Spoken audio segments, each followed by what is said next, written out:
Selamat datang di Fakultas Hukum Universitas PGRI Kanjuruhan Malang. Mari bergabung bersama kami di Fakultas Hukum Unikama. Fakultas Hukum Via Presisia. Fakultas Hukum Luar biasa.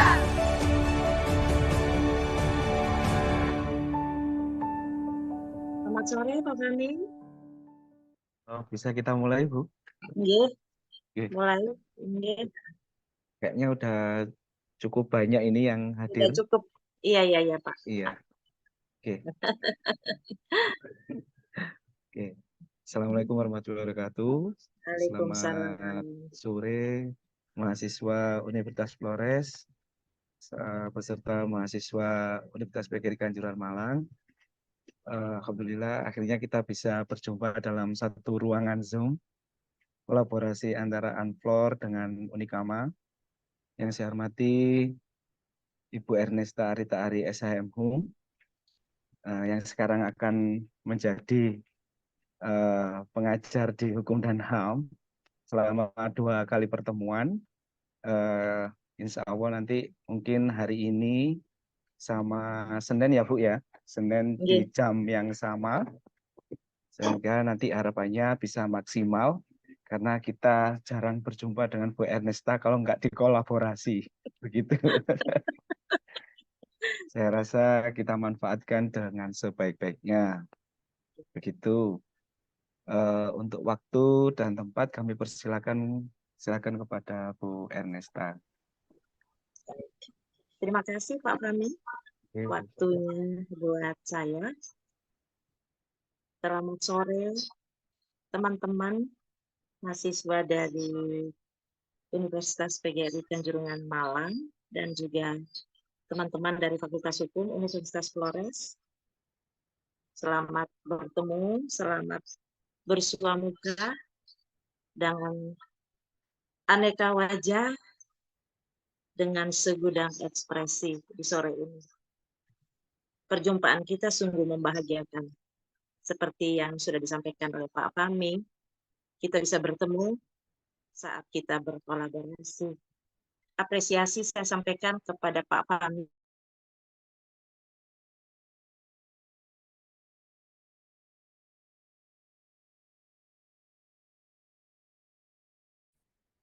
Sudah mau berkolaborasi bersama kami di Fakultas Hukum Universitas Flores, khususnya bersama saya di mata kuliah Hukum Internasional. Perlu saya sampaikan bahwa kami di Universitas Flores belum mempunyai mata kuliah khusus tentang hukum dan HAM. Tetapi hukum dan HAM ini terpatri dalam subpokok bahasan di dalam mata kuliah Hukum Internasional. Jadi saya memberanikan diri untuk berkolaborasi bersama Pak Fahmi. Terima kasih banyak Pak Fahmi. Saya juga merasa banyak dibantu dalam hal materi dan kerjasama kita.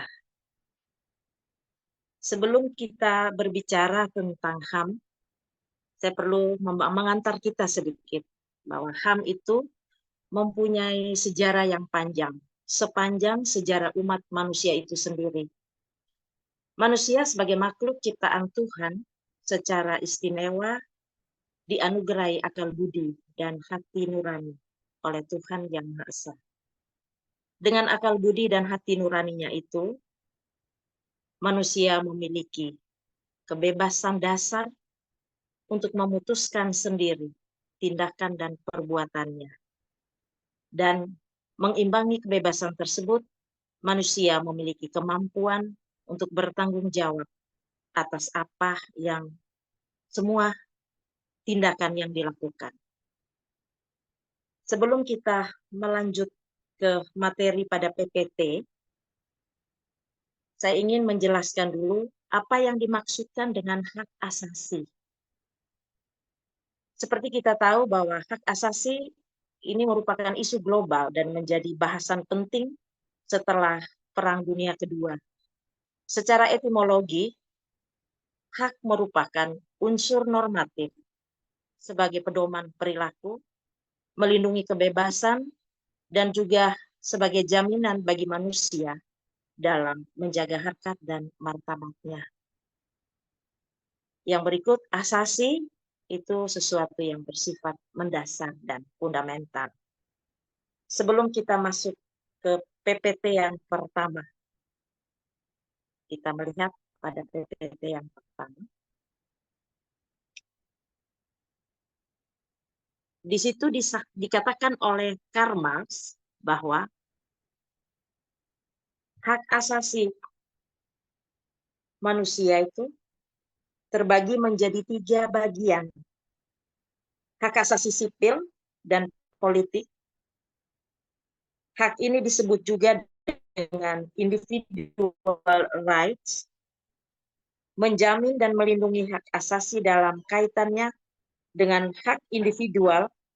Pemerintah dilarang mencampur hak sipil dan politik.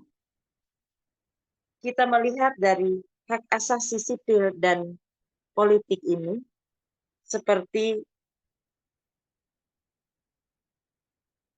hak individual rights, menjamin melindungi hak asasi dalam kaitannya dengan hak individual, yaitu hak untuk hidup, hak untuk tidak disiksa, hak kemerdekaan dan pikiran, hak beragama, hak untuk tidak diperbudak, dan hak untuk diakui sebagai pribadi di hadapan hukum. Lalu yang berikut, hak asasi otonomi, ekonomi, sosial, dan budaya, itu pada generasi yang kedua. Kebalikan dari hak asasi generasi pertama, negara berkewajiban dan menjadi bagian dari pergaulan rakyatnya. HAM merupakan bagian yang tidak terpisahkan dari negara hukum atau kesejahteraan yang disebut dengan welfare state dan paham demokrasi. Pada hak asasi ekonomi sosial ini, setiap warga negara berhak untuk berserikat, berkumpul, dan menyatakan pendapatnya secara damai dengan lisan dan tulisan. Setiap warga negara berhak untuk memilih dan dipilih dalam rangka lembaga perwakilan rakyat. Setiap warga negara dapat diangkat untuk menduduki jabatan-jabatan publik. Setiap orang berhak untuk memperoleh dan memilih pekerjaan yang sah dan layak. Lalu yang berikut, solidaritas. Solidaritas rights atau rights of collectivists. HAM pada generasi ketiga meliputi the rights of minoritas, rights of people, rights of nation, rights of peace, rights of development, dan itu. Di dalam hak-hak solidaritas ini, diakui keberadaannya meliputi hak atas perdamaian, hak atas lingkungan, hak atas pembangunan. Hak atas pembangunan khususnya telah dicantum dalam resolusi Majelis Umum PBB tahun 86. Hak atas pembangunan bisa didefinisikan sebagai hak setiap orang dan setiap bangsa untuk berpartisipasi, memberikan kontribusi, dan memperoleh manfaat dari pembangunan ekonomi, sosial, budaya, dan politik. Jadi subjek hak ini adalah individu dan bangsa. Kita masuk kepada slide yang berikut. Menurut Donnelly, dalam bukunya Universitas Declaration of Human Rights in Theory and Practice, di situ dikatakan substansi dan personal rights, legal rights, melindungi dalam hubungan dengan negara, civil, social, cultural rights, menjamin keanggotaan aktif di masyarakat, economic rights, memberikan seseorang kekuatan terhadap sifat dan keadaan pekerjaannya, dan juga political rights, memungkinkan seseorang untuk bertindak mempengaruhi aturan dasar dan struktur dari masyarakat. Substansi adalah hal yang paling mendasar. Yang berikut, kita masuk kepada slide yang berikut.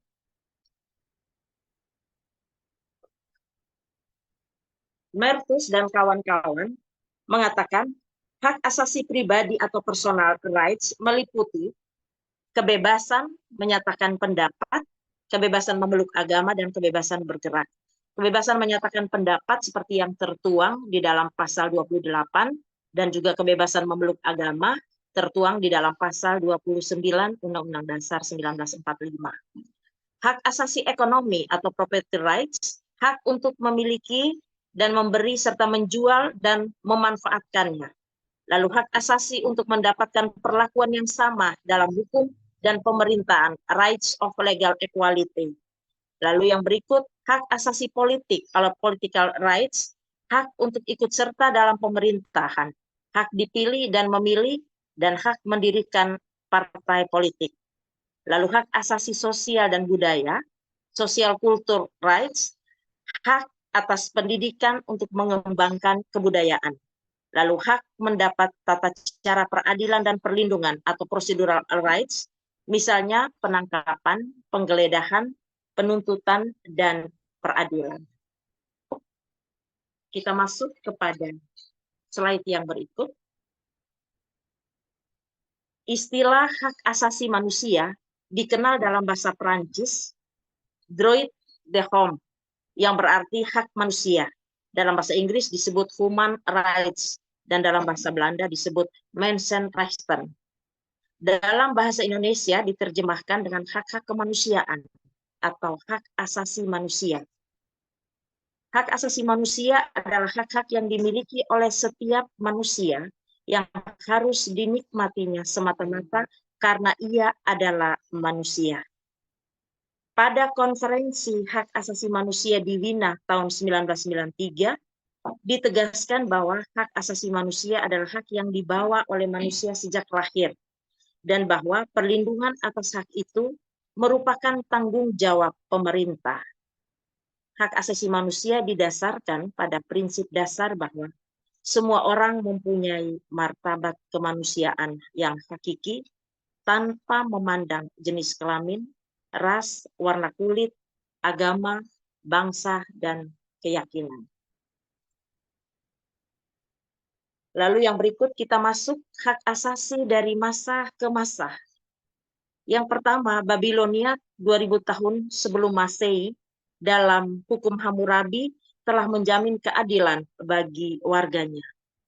Lalu yang berikut, Solon Alena 200 tahun sebelum Masehi terjadi pembaharuan dengan memberikan rasa keadilan dan memerdekakan bagi warga miskin dari praktek perbudakan. Yang ketiga, Flavius Ansius Yustiani, seorang kaisar Romawi pada tahun 527 Masehi, telah menciptakan peraturan hukum yang menjamin keadilan dan hak asasi manusia. Lalu Sokrates pada tahun 470 sampai 300 sebelum Masehi, Plato 428 sampai 348 meletakkan dasar perlindungan dan jaminan pengakuan hak asasi manusia dengan menganjurkan masyarakat untuk melakukan kontrol sosial kepada penguasa yang zalim dan yang tidak mengakui kebenarannya.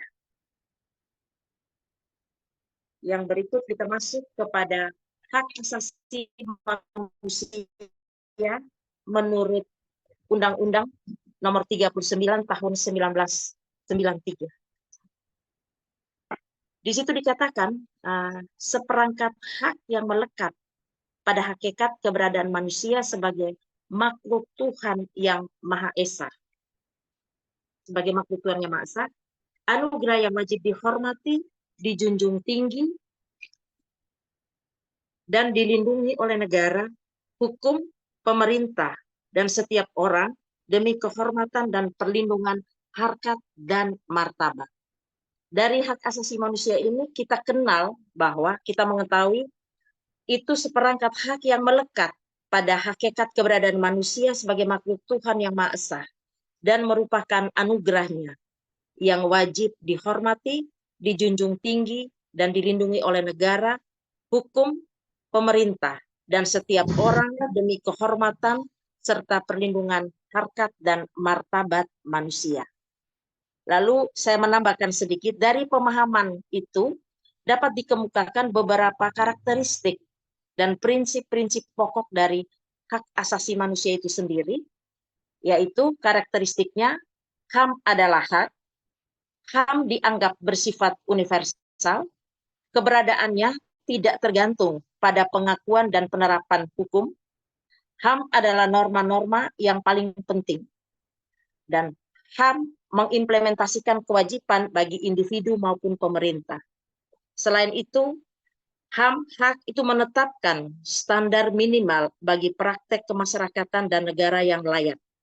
Sementara pokok-pokok HAM adalah prinsip universal, prinsip tidak dapat dilepaskan, prinsip tidak dapat dipisahkan, prinsip saling tergantung, dan prinsip keseimbangan dan prinsip partikularisme. Kita masuk kepada slide yang berikut. Tonggak kebangkitan HAM dalam pandangan dunia barat.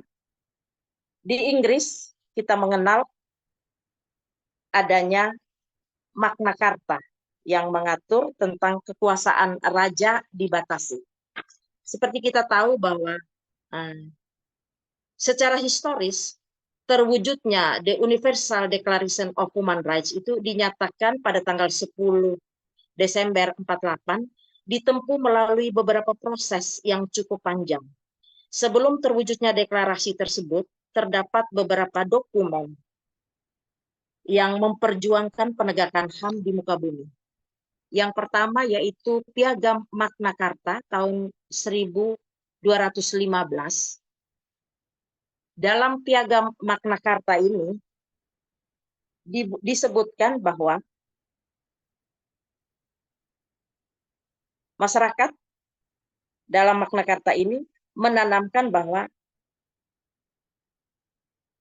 raja pada waktu itu di abad 17 dan 18 terjadi reaksi terhadap arogansi dan kediktatoran raja-raja dan kaum feodal terhadap rakyat yang mereka perintah dan yang mereka pekerjakan pada zaman itu.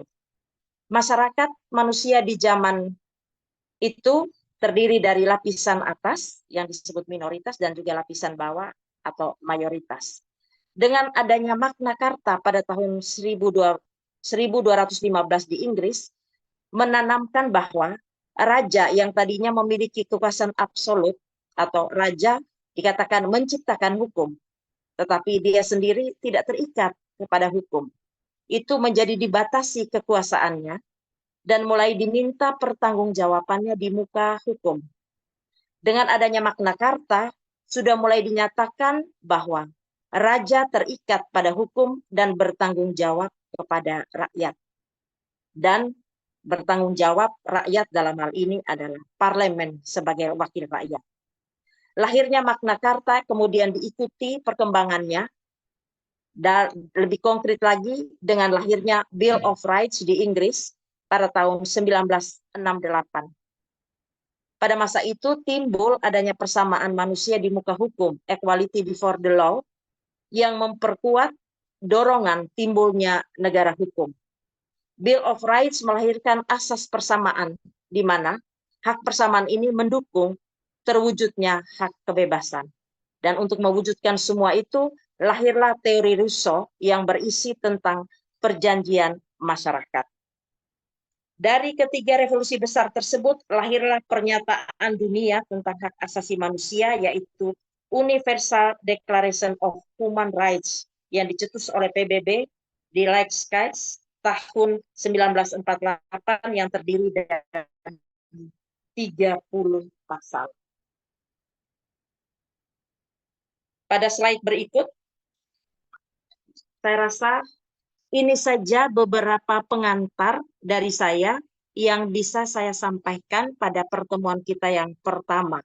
Sebelum saya mengakhiri pertemuan ini, sebagai bentuk tanggung jawab terhadap saya mau menggarisbawahi bahwa sebagai bentuk tanggung jawab negara terhadap penghormatan, perlindungan, penegakan, dan kemajuan HAM, dibentuklah beberapa lembaga yang mungkin nanti akan kita bahas pada pembelajaran materi selanjutnya. Sebelumnya saya mohon maaf jika di dalam pembahasan saya terkesan kurang jelas atau kurang paham atau terlalu terburu-buru. Saya mohon maaf, dan ini hanya pengantar Kita akan bertemu pada pertemuan berikut. Saya tidak menjelaskan materi secara detail, saya hanya diberi kesempatan untuk membawa materi pengantar, dan secara detail itu mungkin nanti akan disampaikan oleh Pak Fahmi selaku dosen hukum dan HAM. Kesempatan berikut saya berikan waktu untuk kita tanya jawab. Waktu saya berikan kepada Flor.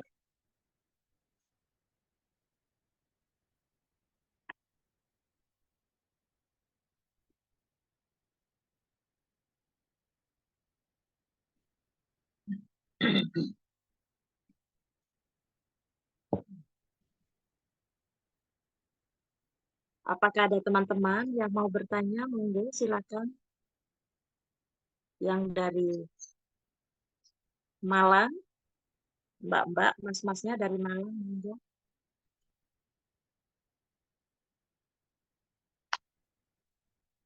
Atau teman-teman dari Unfor mungkin ada yang mau bertanya, silakan.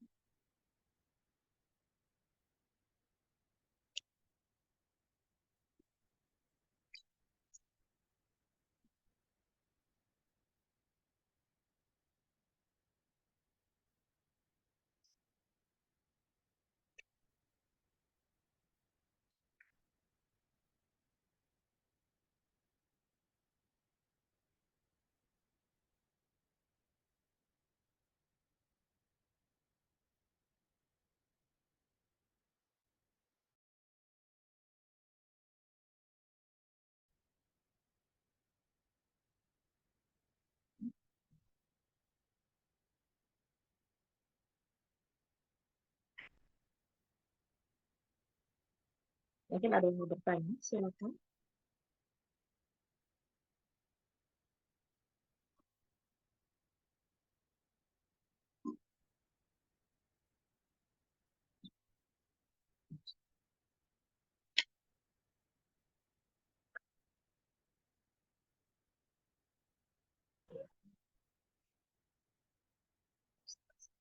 Pertanyaan.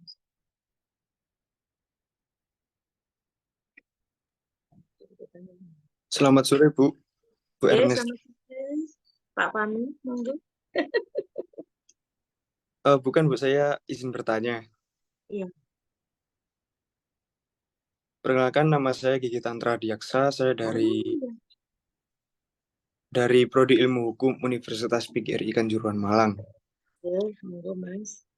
Oke, Bu. Jadi begini, HAM itu atau human rights sendiri itu kan hak yang melekat pada diri manusia, mulai dari kandungan hingga intinya mulai dari kandungan hingga menjadi manusia seutuhnya, begitu, Bu. Iya. Saya izin bertanya, bagaimana sih, Bu, konsepsi HAM itu sendiri yang sehingga kadangkali di prakteknya nanti itu sering sekali dibenturkan dengan hukum. Iya. Jadi dua hal ini, hukum dan HAM ini justru apa, Bu, ya, seperti dua hal yang saling bertolak belakang. Kadang orang terpidana biasanya dipidana, kadang diberikan dengan hak asasi manusia seperti itu, Bu. Bagaimana sih konsepsi HAM yang sesungguhnya sehingga tidak selalu dibenturkan dengan hukum dan lain sebagainya. Terima kasih, Bu. Oke, baik. Konsepsi HAM yang sesungguhnya ya, sehingga tidak terbentur dengan hukum. Di situ dikatakan di dalam pasal 1 Undang-Undang nomor 39 tahun 99 tentang HAM itu sendiri, dia mengatakan bahwa hak asasi adalah hak yang berbunyi sebagai melekat pada harkat dan keberadaan manusia sebagai makhluk Tuhan dan merupakan anugerah yang wajib dihormati dan dijunjung tinggi oleh negara, hukum, pemerintah, dan setiap orang demi kehormatan serta perlindungan dan martabat manusia. Kita perlu membedakan bahwa HAM itu hak yang melekat. Dia bukan dibuat atau diberi oleh penguasa atau oleh negara atau oleh pemerintah, tapi itu hak yang sangat melekat di dalam diri. Lalu ketika kita masuk dalam tataran atau kita masuk dalam lingkungan hukum, karena kita diatur oleh negara, berarti kita mematuhi aturan yang ada, yang dibuat oleh negara. Jadi ketika seseorang melakukan sesuatu yang melanggar melanggar aturan yang dibuat oleh negara, dalam hal ini hukum formil, nah itu jelas dia pasti akan ditindak. Dalam hal ini hak asasi itu tidak berarti dia melakukan hak yang semena-mena, tidak. Dia mengalami kebebasan, tapi kebebasan yang bertanggung jawab. Dan kebebasan yang, seperti saya katakan tadi pada awal, dia diberi hati nurani untuk bebas melakukan tindakan apa saja. Tetapi dia juga diberi kewenangan untuk bertanggung jawab terhadap apa yang dia lakukan. Jadi ketika dia sangat dekat dengan hukum, sangat berdampingan dengan hukum, itu hal yang wajar. Karena hak asasi itu tidak berarti dia melakukan kebebasan dan dia bertindak semena-mena. Tidak. Tetapi dia bertindak berdasarkan aturan yang ada. Dalam arti, sebagai negara hukum, kita diatur oleh peraturan formil, yaitu undang-undang. Itu saja, Mas. Mungkin singkat saja dari saya jawaban. Mungkin teman-teman lain, monggo silakan bertanya. Baik Mama, selamat sore Mama. Terima kasih atas Ya, kesempatan. selamat sore. Anak saya Kevin dari Uniflor. Siap Mama. Mama tadi kami sudah mendengarkan tentang penjelasan HAM, penjelasan soal HAM dari Inggris yang dicetus dari 15 Juli tahun 1215 dari Magna Carta, kemudian ada juga dijelaskan dari Amerika dan dari PBB juga Mama. Jadi ini saya ingin bertanya sedikit Mama. Nah, jelaskan perbedaan pengaturan HAM dalam Undang-Undang Dasar 1945 sebelum dan sesudah perubahan. Oke, baik. Terima kasih Kevin sudah bertanya bahwa perbedaan HAM sebelum dan sesudah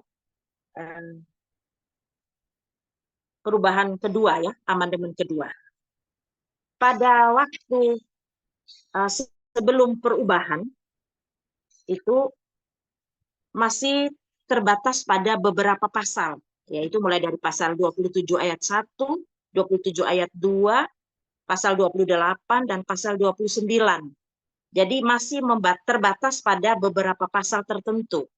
Tetapi setelah ada perubahan kedua, dalam perubahan amandemen yang kedua, itu semakin meluas. Karena kita melihat dalam pasal 28 itu 8A sampai pada pasal 28J. Jadi dari situ kita melihat bahwa ada banyak perubahan yang terjadi setelah proses amandemen yang kedua.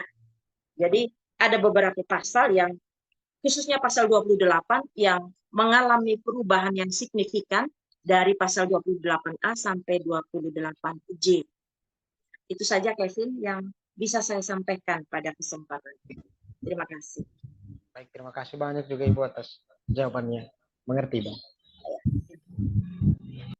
Mungkin teman-teman lain, silakan. Ada yang mau bertanya?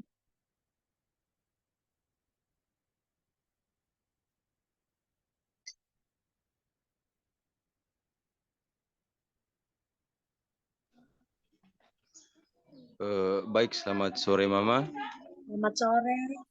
Ini dengan siapa? Dengan perkenalkan Mama, saya atas nama Petrus Lili Balabujon, asal dari Universitas Flores. Iya.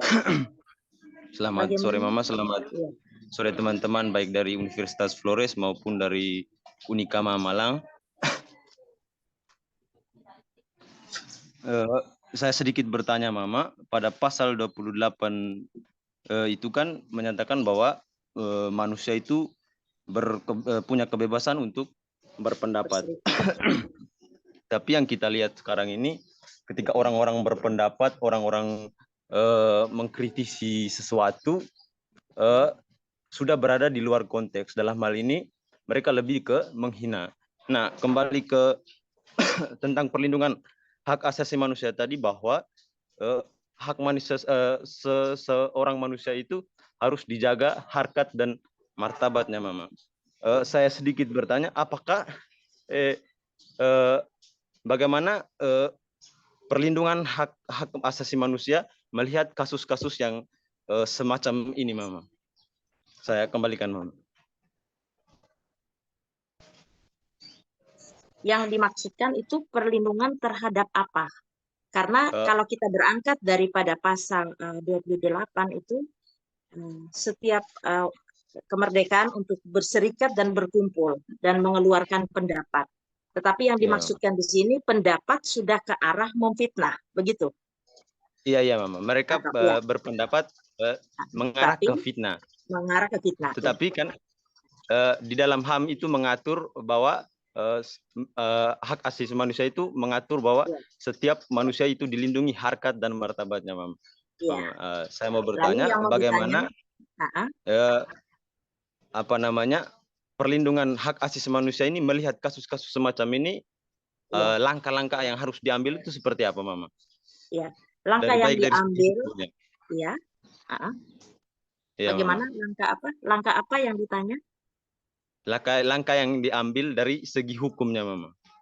Iya, ketika kita memfitnah, itu kan sudah diatur di dalam uh, Kitab Undang-Undang Hukum Pidana kalau saya tidak salah. Nah, itu sudah perbuatan yang merusak nama baik orang, misalnya begitu ya. Itu pasti akan ditindak. Dia tidak berarti karena hak asasi itu perlu dilindungi, lalu dia seenaknya untuk berkata tidak benar atau tidak sesuai kepada seseorang, bahkan memfitnah. Nah, ini yang harus dilihat bahwa dia harus ditindak. Dalam hal ini, orang yang melakukan itu diatur di dalam aturan hukum yang berlaku. Dan dia harus ditindak untuk pemulihan nama baik, misalnya, ketika seseorang itu difitnah. Itu langkah yang paling konkret seperti itu. Paling tidak dia harus ditindak untuk mempertanggungjawabkan apa yang sudah dia lakukan. Jadi tadi saya katakan pada awal, kebebasan, implementasi dari sebuah kebebasan itu adalah kebebasan yang bertanggung jawab dan dia harus bertindak, artinya bertanggung jawab dengan tindakan yang dia lakukan. Jadi ketika dia melakukan kesalahan dalam hal ini memfitnah, dia harus menerima apa konsekuensi dari tindakan yang sudah dia lakukan itu. Dan itu ada aturan hukum yang mengaturnya. Seperti itu. Mungkin itu saja dari saya. Ya. Terima kasih banyak, Mama. Terima kasih ya.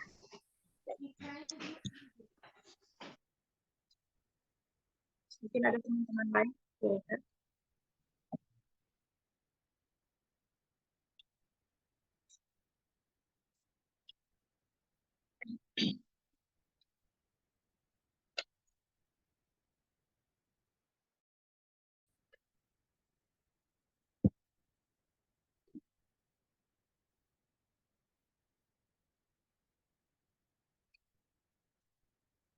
Teman-teman dari Malang, mungkin ada yang mau bertanya.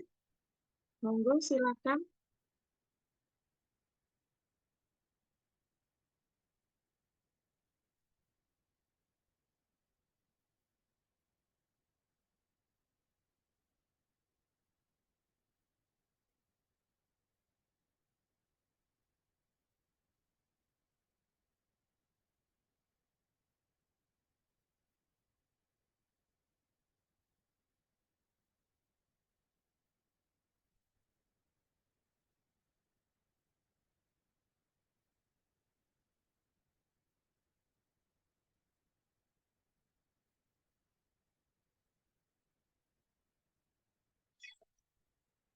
Dari Uniswar mungkin ada yang mau bertanya, silakan. Kita pada hari ini masih sebatas pengantar dulu, nanti baru masuk kepada hal yang lebih mendalam pada pertemuan yang berikut.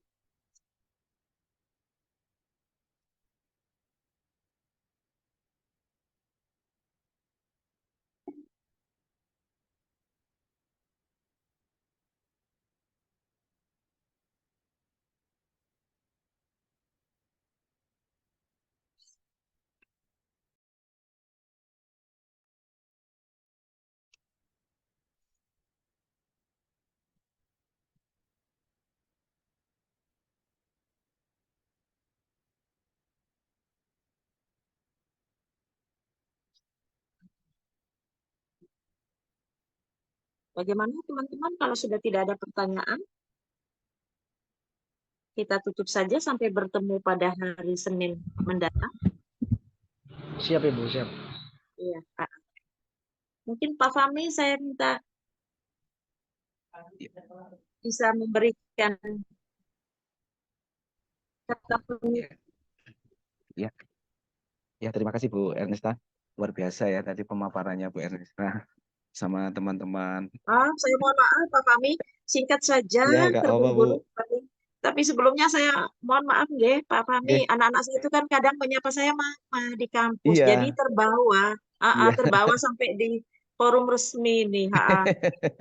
Saya minta maaf Pak, sudah Nggak apa-apa terbiasa Bu. itu. Ah, ah. Itu membuktikan kedekatan antara dosen dengan mahasiswanya Nggih, Bu. Nanti yang mereka di Malang juga tak gitukan kayaknya. mungkin karena takut mamanya galak nih, jadi ucapan mama biar jangan. Iya, Nggih, iya Pak tadi. Fahmi. Wih, luar biasa Bu Ernesta semuanya ya. Ini mama-mama jadi sehingga sangat luar biasa. Terima kasih Bu Ernesta pemaparannya. Nggih, Eh, ah, ah. juga nanti kami informasikan seperti tadi yang diinfokan oleh Bu Ernesta, kita nanti berjumpa lagi di Hari hari Senin. Senin Bu ya, Senin depan Nggih, ini ya, Senin Senin depan depan ya. di waktu dan jam sama, baik Iya, di WIB maupun di WITA. iya. Sebelum kita menutup, mungkin ini kebudayaan kita Bu Ernesta kalau kita di Zoom, baik dari Universitas Anflor maupun dari Unikama, di-on-kan kameranya dulu, karena Nggih. kita akan berfoto bersama Iya ya. biar saling kenal. Nah, ini kan wajahnya kelihatan semua ini. Asik. Kalau Pak gini Fahmi bisa, minta maaf. iya Bu. Iya iya lah. Kalau gini kan kenal semua. Mungkin sementara kita kolaborasi mata kuliah. Nanti kita bisa kolaborasi wisata. Mungkin gitu ya Bu Ernest lah. Iya, Pak Fahmi. Iya. Nanti teman-teman yang dari Flores mungkin mau ke Malang, silakan. Di sini Iya, ada ada. mahasiswa saya, Kiki, Ramadan, Afra, Natasha, banyak Selamat. sekali. Nggih. Brian, Ah, Prisman ini. Selamat sore Gitu. Mas Gigi, salam kenal dari Flores. Selamat sore juga Bu, salam kenal dari Malang. Nggih, nggih. Oke. Mungkin bisa dibantu nanti teman-teman ya. Kita difoto dulu 1, 2, 3 gitu ya. Berikan senyum terbaik di sore yang indah ini. Sehingga nanti kita bisa difoto. Pak Nindi nanti bisa screenshot atau Mas Ramadan ya. Saya hitung ya. Berikan senyum yang terbaik. Oke. 1, 2, 3. Oke.